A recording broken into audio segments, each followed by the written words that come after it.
हरि ओम। ओम सच्चिदानंदरूपाय विश्वोत्पत्त्यादिहेतवे तापत्रय विनाशाय श्रीकृष्णाय वयं नमः। ओम नमो भगवते वासुदेवाय। ओम जयंती मंगला काली भद्रकाली कृपालिनी दुर्गा क्षमा शिवा धात्री स्वाहा स्वधा नमस्तुते। स्वाहा स्वधा नमस्तुते। जय माँ भगवती। मैं पंडित राजेश शास्त्री श्री न्यूज के नवरात्रि विशेष के कार्यक्रम में आज 11 अक्टूबर 2024 को उपस्थित हूँ। माँ भगवती के नवम स्वरूप सिद्धिदात्री के संदर्भ में चर्चा करने के लिए आज का पंचांग संवत 2081 शक संवत 1946 मास आश्विन तिथि अष्टमी और नवमी। आज माँ भगवती के आराधना का ये नवा दिन है। हम सभी भक्तगण 3 अक्टूबर से माँ भगवती के विविध रूपों की आराधना करते चले आ रहे हैं।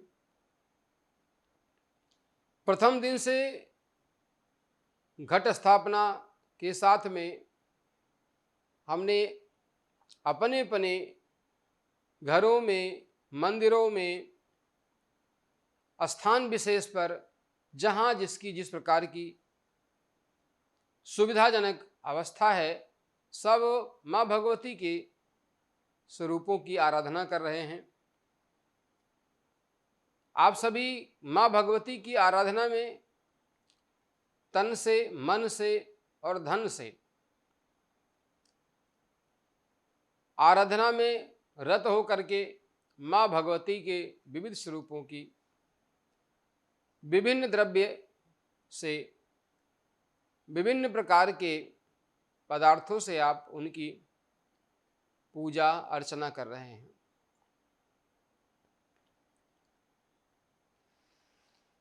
माँ भगवती के 9 स्वरूप हैं। माँ भगवती भगवान शिव की शक्ति हैं।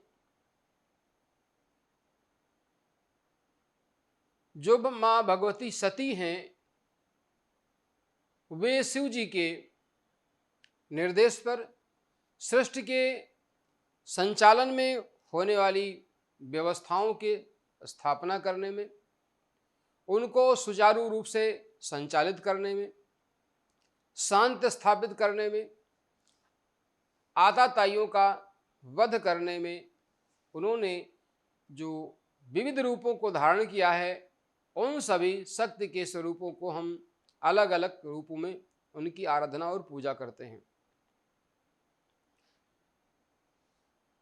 प्रथम माँ शैलपुत्री, प्रथमम शैलपुत्री, द्वितीयम ब्रह्मचारिणी, तृतीयम चंद्रघंटेति कुष्मांडे, चतुर्थकम पंचमम स्कंदमाता, षष्ठम कात्यायनीति च, सप्तमम कालरात्रि महागौरी च, अष्टमम नवम सिद्धिदात्री, नव दुर्गा प्रकीर्तिता। ऐसा हमारे शास्त्रों में वर्णन है कि प्रथम दिन माँ भगवती शैलपुत्री की हम पूजा करते हैं, द्वितीय दिवस में ब्रह्मचारिणी की पूजा करते हैं, तृतीय दिवस में चंद्रघंटा की पूजा करते हैं, चतुर्थ दिवस में कुष्मांडा की पूजा करते हैं, पंचम दिवस में स्कंद माता की पूजा करते हैं, षष्ठम दिवस में कात्यायनी माता की पूजा करते हैं और सप्तम दिवस में माँ भगवती के कालरात्रि स्वरूप का हम पूजन करते हैं।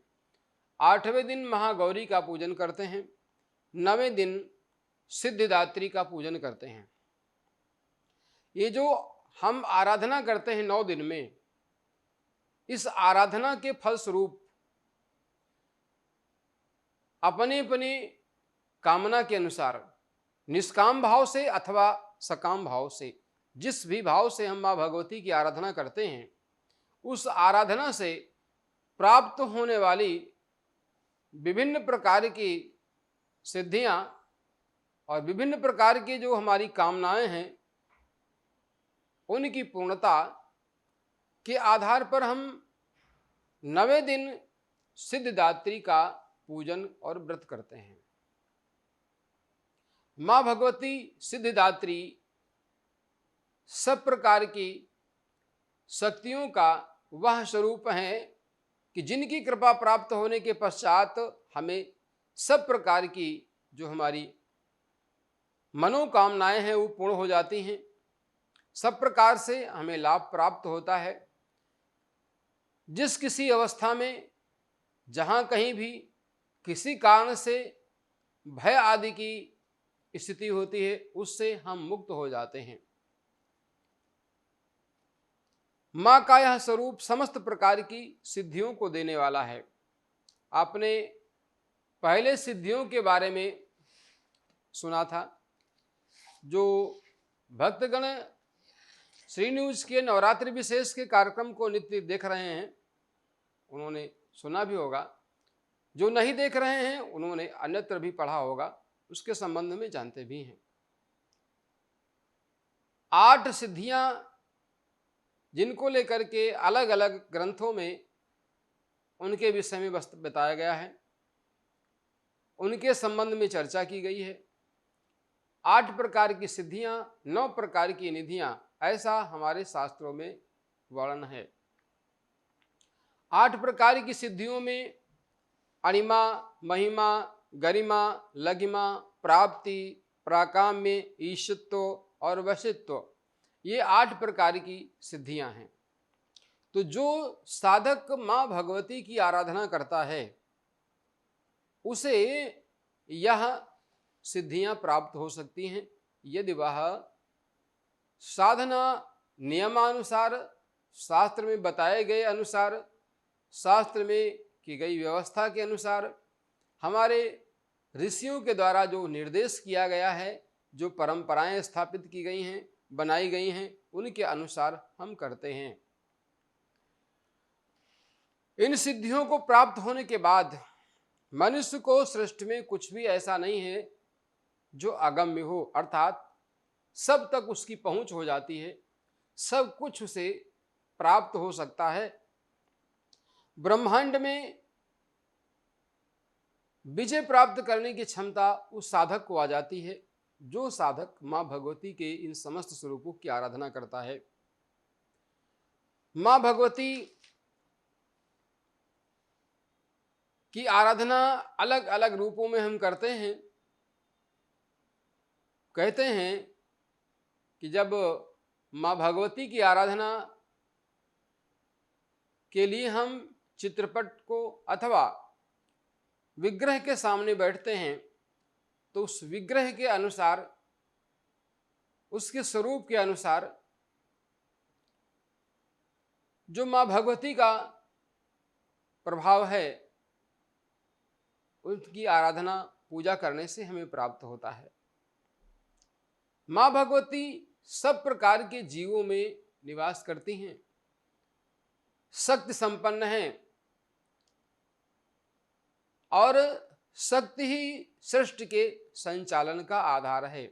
बिना शक्ति के किसी भी व्यवस्था को संचालित नहीं किया जा सकता। माँ भगवती के विविध प्रकार की मंत्र साधना,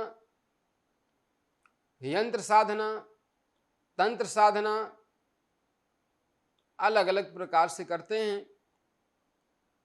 या देवी सर्वभूतेषु सिद्धिदात्री रूपेण संस्थिता नमस्तस्यै नमस्तस्यै नमस्तस्यै नमो नमः, ऐसा भाव इस मंत्र से भावना करते हुए माँ भगवती की पूजा करते हैं।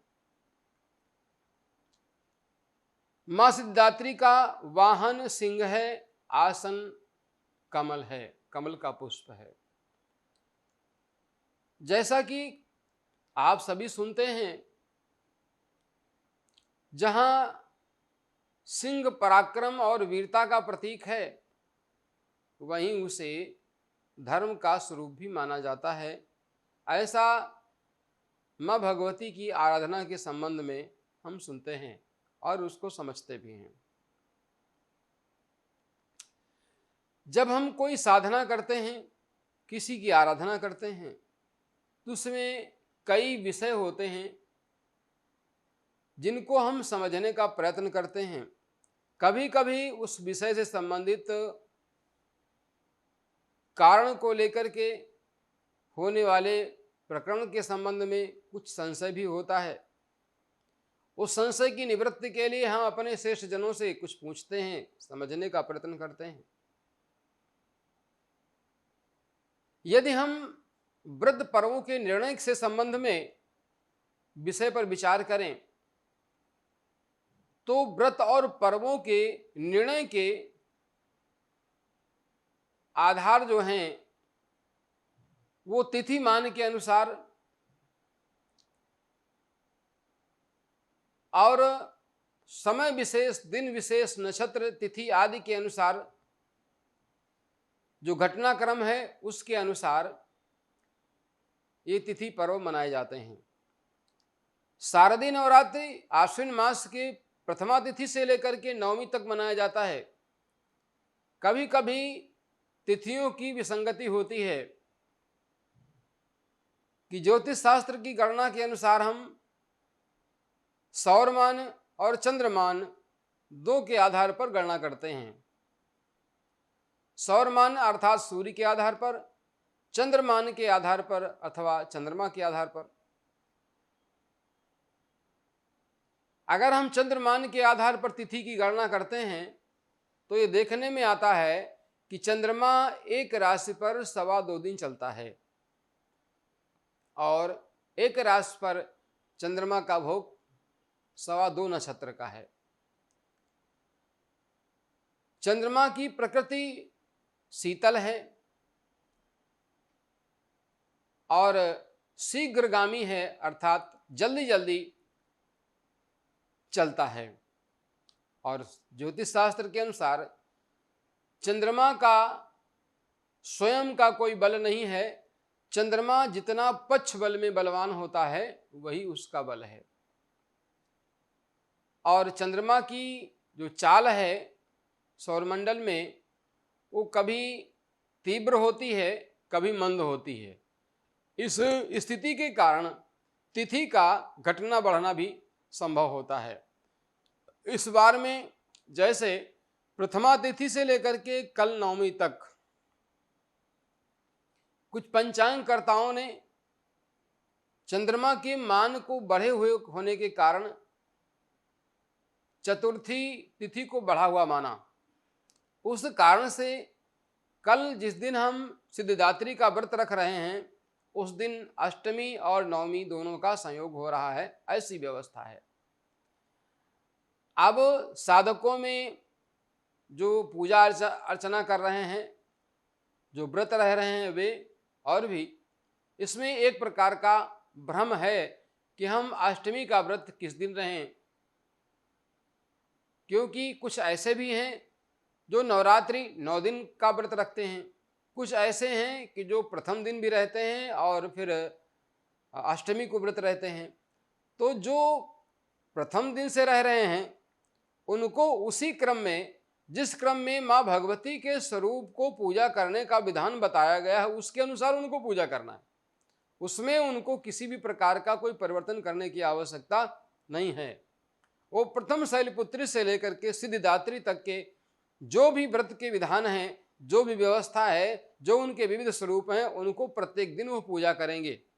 परंतु जिन्हें केवल अष्टमी का ही व्रत रहना है उनके लिए कल का माने आज का व्रत का विधान है। आज हम इस व्रत को करेंगे अष्टमी और नवमी, क्योंकि आज 11 अक्टूबर को दोनों एक साथ हैं, इसलिए जो जातक अष्टमी का ही केवल व्रत रहते हैं वो व्रत आज रहेंगे और जो निरंतर प्रथमा से व्रत रहते आ रहे हैं वे अपने क्रमानुसार पूजन करेंगे। आज सिद्धिदात्री का पूजन करेंगे, हवन पूजन, कन्या भोज, आज जो भी स्थिति है उसके अनुसार करेंगे। और पारण कल 12 तारीख को प्रातःकाल करेंगे। आज 11 तारीख को पूरा व्रत रहेगा। उनका भी जो अष्टमी व्रत रखते हैं और उनका भी जो पूरे नवरात्र 9 दिन के रहते हैं, इसमें किसी भी प्रकार का कोई भ्रम नहीं है, शंका करने के कोई आधार भी नहीं है।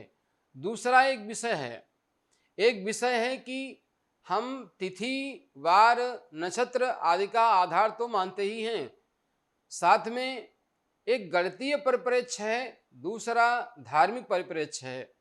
दोनों का समन्वय करने के पश्चात ही जो हम निष्कर्ष निकालते हैं, वह निष्कर्ष हमारे लिए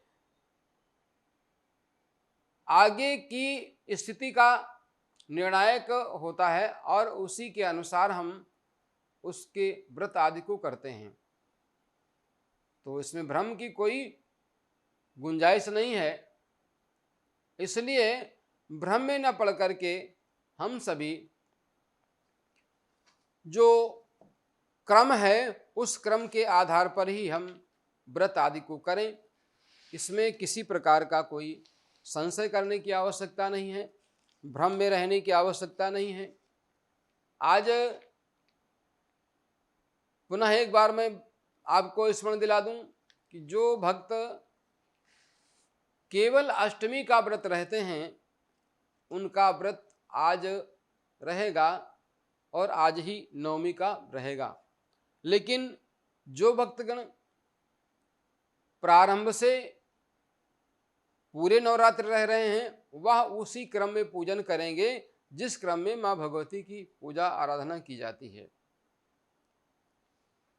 क्योंकि यदि पूजा का क्रम हमारा ठीक है, व्यवस्थित है, उचित आहार विहार का पालन करते हुए हम पूजा करते हैं, तो निश्चित रूप से हमें सिद्धि प्राप्त हो सकती है और हम मनोवांछित फल को प्राप्त कर सकते हैं। देखिए, जब हम चर्चा करते हैं कि अमुक व्यक्ति ने अमुक सिद्धि प्राप्त की है, तो इसका तात्पर्य क्या है? कहने का तात्पर्य यह है कि उस साधक ने अथवा उस जातक ने जिस कार्य में वह सिद्धि प्राप्त करना चाहता है या उसमें निपुण होना चाहता है, सिद्धहस्त होना चाहता है, ऐसी स्थिति में उसने निश्चित रूप से उसे पूरा करने का संकल्प लिया होगा। तो संकल्प लिया है तो उसको पूरा करने के लिए वह उसके नियमों का भी पालन कर रहा होगा। क्योंकि आखिर में उस कार्य की पूर्णता ही सिद्धि होती है कि जब हम साधना करते हैं, साधना की पूर्णता ही सिद्धि है। इसलिए हम सभी मन से, पूरी तन्मयता से, सतर्कता से और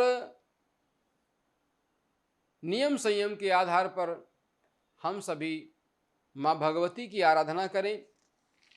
आज अष्टमी और नवमी का व्रत रहेगा। कन्या भोज पूजन आदि के पश्चात पारण जो होगा वो कल प्रातःकाल होगा। कल विजयादशमी है, 12 अक्टूबर 2024, इसलिए पारण कल होगा। जैसा कि आपने पिछले दिनों में भी कन्या पूजन से संबंध में, हवन के संबंध में चर्चा सुनी, तो विशेष ध्यान रखने की आवश्यकता यह है कि जब व्यवस्था बदलती है तो उस व्यवस्था में कई प्रकार के परिवर्तन भी होते हैं। वर्तमान में एक बड़ी समस्या है, वह बड़ी समस्या यह है कि हम सभी बिना सोचे समझे जो पूजन सामग्री का प्रयोग करते हैं उसमें मार्केट में उपलब्ध नकली घी का प्रयोग कर देते हैं। वह नकली घी पूजा में लगाने योग्य नहीं होता। स्थिति वर्तमान की यह है कि मार्केट में हजारों टन नकली घी रखा हुआ है, वो बिक रहा है, जो पूजा करने में के काम में तो आने वाला ही नहीं है, वो छूने तक वाला नहीं है व्रत आदि में, लेकिन हम उसका प्रयोग करते हैं क्योंकि हमें पता ही नहीं है।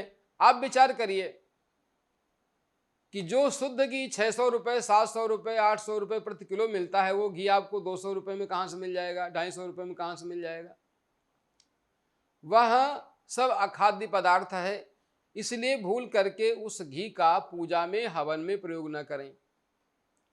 दूसरी बात, हम अपने लिए तो अच्छा खाने की व्यवस्था करते हैं, अच्छे से अच्छा मेवा खरीदते हैं, अच्छे से अच्छे फल खरीदते हैं, अच्छे से अच्छे वस्त्र पहनने के लिए करते हैं, लेकिन पूजा के नाम पर हम पाखंड करते हैं। तब क्या करते हैं, उस पाखंड में हम मार्केट में पहुंचे तो जो सस्ती सामग्री है उसको खरीद लेते हैं, उसके आधार पर हम आराधना करते हैं। ये उचित नहीं है।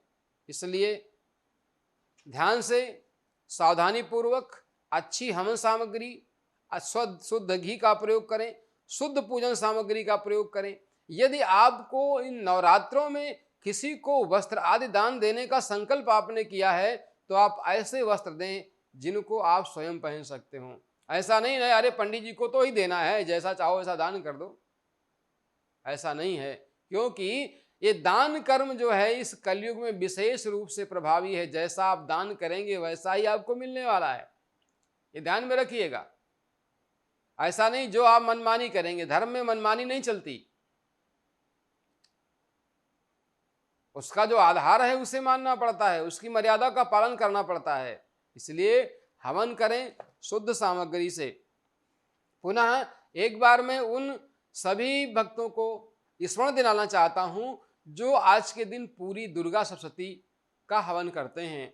उन्हें आदि यदि अपने उसमें सफलता प्राप्त करनी है तो वो ध्यान रखें, उनको प्रथम अध्याय के हवन में ओम महाकाल्यै स्वाहा मंत्र से कमलगट्टा, काली मिर्च, शहद, महुआ, राई आदि पदार्थ से हवन करना है। दूसरे अध्याय का जो हवन करेंगे तो महालक्ष्मी स्वाहा मंत्र से जायफल, जावित्री, कद्दू, पीली सरसों, राई का प्रयोग करेंगे। तीसरे अध्याय के हवन में महालक्ष्मी स्वाहा मंत्र से महाआहुति देंगे, जिसमें उड़द का बड़ा होगा, इसकी आहुति देंगे। चौथे अध्याय के हवन में वो महालक्ष्मी स्वाहा मंत्र से पंचमेवा, छुआरा आदि का हवन करेंगे। पंचम अध्याय में महासरस्वती नमः मंत्र से चीनी व गन्ने का हवन करेंगे। षष्ठम अध्याय में धूम्राक्षय स्वाहा से जासौन की पुष्प का हवन करेंगे। सप्तम अध्याय में चामुंडई स्वाहा बिल्व फल, बिल्व पत्र और पालक का प्रयोग करेंगे। अष्टम अध्याय में ओम रक्ताक्षय स्वाहा मंत्र से लाल चंदन की आहुति देंगे। और 9वें अध्याय में ओम भैरव्य देवी स्वाहा इस मंत्र से केला, नागर मोथा, अगर और तगर आदि द्रव्य से आहुति देंगे। 10वें अध्याय में ओम भगवते स्वाहा से मंत्र से बिजौरा नींबू की आहुति देंगे। 11वें अध्याय में ओम नारायण स्वाहा से खीर और पूड़ी। और 12वें अध्याय में ओम राजराजेश्वरी स्वाहा दाढ़ी अर्थात अनार से हम आहुति देंगे। 13वें अध्याय में ओम दुर्गा देवी नमः श्री फल से आहुति देंगे। इतना विशेष ध्यान रहे। और अपने व्रत की पूर्णता के लिए, व्रत की सिद्धि के लिए विशेष रूप से एक बहुत ही अति आवश्यक चीज है, वो यह है कि आप लोग सभी रेडीमेड की सामग्री ला करके कन्या भोज कराते हो, इसका बिल्कुल परित्याग करो। जो स्वयं अपने हाथ से बना सकते हो उसी पदार्थ का आप कन्या भोज कराओ, तभी आपकी इस व्रत में सिद्धि प्राप्त होगी, आपको सफलता मिलेगी।